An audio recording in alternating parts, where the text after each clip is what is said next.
eziningi zifihliwe abazali izinto eziningi bayayifihla so usefana njengempimpo sisi mhlambe usipho umoya wenkondlo yakho nothi inkondlo yakho isikhathi lapha ama sell out evumelekile khona usho njalo yeah vele wayibeka ngale George mfowethu so sisi mhlambe usinikeze ukuthi inkondlo yakho ikhuluma ngani nomoya uqukethwe inkondlo lenkondlo ngiyibhalele labantu laba abayithola bese simeni sokuthi bahanjelwa izihlobo zabo noma abantu ababathandayo bengasasitholanga isikhathi sokuba bavalelise uma labo kwakumele ukuthi bakhulule abantu laba bahambile mhlambe ngamaqiniso athize lamaqiniso afihliwe ubona ngashintsha izimpilo zabantu mhlambe bangaphumi nanemphefumulo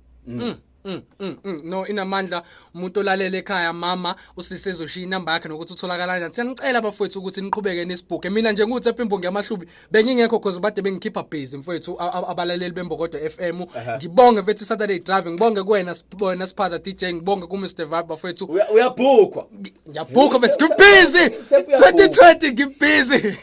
uThepho is bookable ngijimye page lethu ngizowaposta nje mfethu ama bookings even at this year mfethu yabo sizwa lona uhlelo so nayi nayo impimpi nawe mfethu ama details siwami uthola kanjani mhlawumbe indawo zokuxhumana yonke indawo